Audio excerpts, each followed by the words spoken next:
Last এক বছরে survey সাইটে কতগুলো অ্যাকাউন্ট ব্যান হয়েছে সেটা আপনি কল্পনাও করতে পারবেন না। এখন নতুন অ্যাকাউন্টও হচ্ছে না, পুরোনো অ্যাকাউন্টে কাজ করতে গেলেও অ্যাকাউন্টগুলো ব্যান করে দিচ্ছে। তো এগুলোর কারণ কি? আপনার যে কানেকশন সেটা ঠিক আছে তো? এই বিষয়ে বিস্তারিত আলোচনা করব, যেটা শোনার পরে আপনি হয়তো আকাশ থেকে পড়বেন এরকম মনে হতে পারে। কারণ কিছু ইনফরমেশন আছে যেটা আপনি হয়তোবা শোনার পরে বলবেন যে হ্যাঁ আসলেই তো ঠিক। তো আমরা অবশ্যই সেই বিষয়গুলো নিয়ে ভিডিওতে ডিসকাস করব। যদি ভিডিওটি ভালো লাগে অবশ্যই লাইক করবেন, চ্যানেলে নতুন আসলে অবশ্যই চ্যানেলটি সাবস্ক্রাইব করবেন। আর ভিডিও শুরু করার আগে বলি যে আমার যে প্রসেসগুলো আমি দেখাবো সেগুলো আসলে কোনোটাই গ্যারান্টেড না। এখানে আমি কোনো ইনকাম গ্যারান্টি দিই না কোনো ভিডিওতে, এবং কোনো মেথড বা সিক্রেট কোনো টিপসও দিই না। বেসিক কিছু ইনফরমেশন শেয়ার করব যেটা আপনার কাজে আসতে পারে। সো ভিডিওটি অবশ্যই শেষ পর্যন্ত দেখবেন।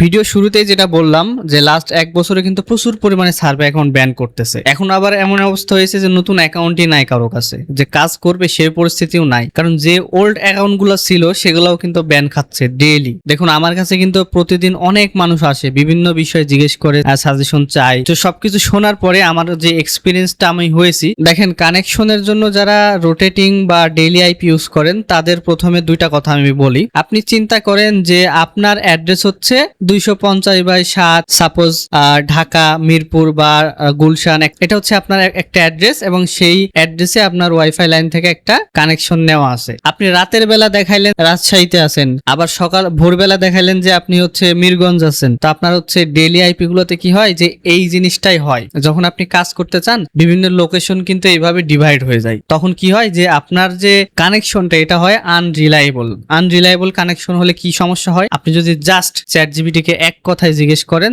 যে এইরকম বিষয় আনরিলায়েবল, আমি হচ্ছে বারবার আইপি চেঞ্জ করে করে কাজ করতেছি, এটা আমার ক্লায়েন্টের কাছে বা আমার ওয়েবসাইটে এটা কেমন ভাবে নিবে, এটা 100% সে বলবে সাসপিসিয়াস অ্যাক্টিভিটিস। আর এই কারণেই কিন্তু রিসেন্টলি অ্যাকাউন্ট প্রচুর পরিমাণে ব্যান হচ্ছে। আর কারেন্টলি এআই টুলস এর ইউজেস প্রচুর হচ্ছে, বিশেষ করে সার্ভে সাইট গুলোতে। এটা আপনার হচ্ছে ক্লায়েন্টের পক্ষ থেকেই হচ্ছে। ক্লায়েন্টরা বিভিন্ন সার্ভেতে এআই ইউজ করতেছে, বিভিন্ন আপনার হচ্ছে সাইটের ওনাররাও এআই ইউজ করতেছে। আপনি কোন কানেকশন ইউজ করতেছেন, কখন কোথা থেকে কানেক্ট হচ্ছেন, আপনার কিন্তু সেই লোকেশনে একটা বাসার নাম্বার থাকে, এটা কিন্তু বারবার চেঞ্জ হচ্ছে। এই কারণেই কিন্তু অ্যাকাউন্টগুলো ব্যান করে দিচ্ছে। কথাটা শোনার পর অনেকেরই মনে হবে ভাই এটা তো আমি জানতাম, কিন্তু তারপরেও তো কাজ আগে করেছেন মানে যে সবসময় হবে ব্যাপারটা কিন্তু এরকম না। আগে কিন্তু এআই টুলস এত পরিমাণে অ্যাডভান্স ছিল না। বর্তমানে এআই টুলস এত পরিমাণে অ্যাডভান্স হয়েছে যে আপনি সাপোজ এখানে মাউস নাড়াচাড়া করতেছেন, আপনি কত মিনিট নাড়াচাড়া করতেছেন, কতক্ষণ পর পর ক্লিক করতেছেন, অর্থাৎ এখন আপনার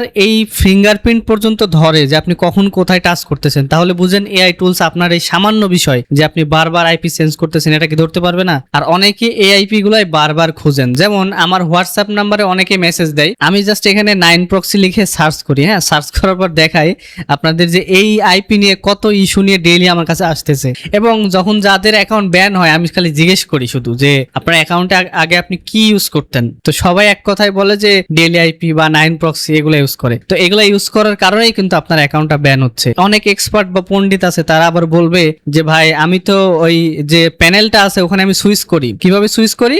যে আমি হচ্ছে একটা আইপি নেওয়ার পরে ওই আইপিটা আমি সেভ করে রাখি, ওই লোকেশন সেভ করার পরে বারবার আমার যদি একটা আইপি অফ হয়ে যায় আবারও অটোমেটিক ওই লোকেশনে আমার আরেকটা আইপি কানেক্ট হয়। এগুলো হচ্ছে পণ্ডিতি কথাবার্তা।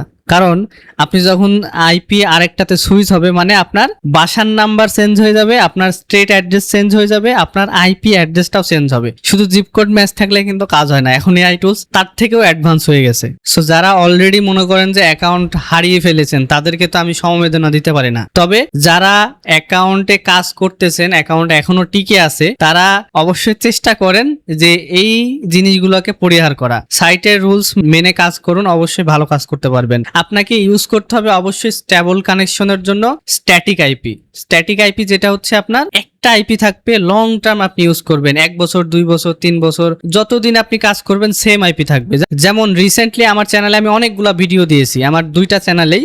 তো যারা দেখেন নাই দেখবেন যে প্রত্যেকটা ভিডিওতে রিসেন্ট লাস্ট 4-5 মাস ধরে আমি একটা আইপি বারবার দেখাই আপনাদের। সেটা হচ্ছে এই আইপিটা আমি ইউজ করতেছি লং টার্ম ধরে, এবং আমি যে রেগুলার কাজ করি তা না, তবে যখনই করি এটার মধ্যে আমি কানেকশন দিয়ে কাজ করার চেষ্টা করি। যখন আমার কানেকশন সেম, আমার অ্যাড্রেস রিয়েল দেখাবে, রিলায়েবল দেখাবে, তখন যে কোনো প্ল্যাটফর্মে আমি কাজ করব আমাকে অ্যাজ এ ভেরিফাইড কাস্টমার হিসেবে তারা ধরবে। আর আপনি যদি বারবার এরকম চেঞ্জ করেন সেখানে আপনাকে আনঅথরাইজ সাসপিসিয়াস অ্যাক্টিভিটিস হিসাবে কাউন্ট করে রাখবে, একটা সময় গিয়ে পার্মানেন্ট ব্যান করবে। এই বিষয়টা শুধু সার্ভিস সেক্টর না, বিভিন্ন সেক্টরে আপনি কাজ করতে যান সেম একই বিষয় হবে আপনার সাথে। তো রিসেন্টলি আমি নতুন অনেকগুলো সাইটই শেয়ার করি এবং সেই সাইটগুলোতে বেশিরভাগ পণ্ডিতরাই ওই 9 প্রক্সি বা আপনার ওই যেগুলো ডেইলি আইপি আছে প্রক্সি পোর্ট, এগুলো আইপি দিয়ে কাজ করতেছে এবং কাজ করতে গিয়ে অ্যাকাউন্ট হচ্ছে না।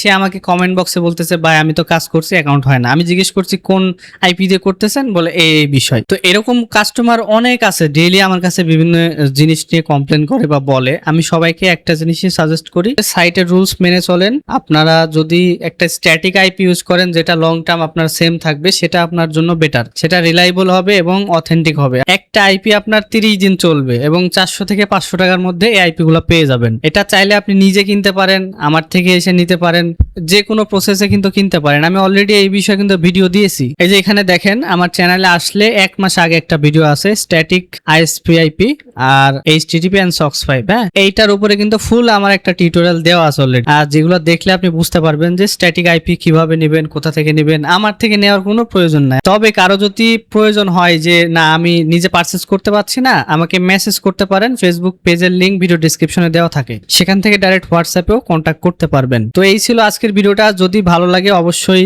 চ্যানেলটি সাবস্ক্রাইব করবেন এবং ভিডিওতে লাইক করবেন। কোনো প্রশ্ন থাকলে কমেন্ট বক্সে জানাবেন অথবা আমাকে ডাইরেক্ট মেসেজ করতে পারেন। সবাই ভালো থাকবেন, সুস্থ থাকবেন, আল্লাহ হাফেজ।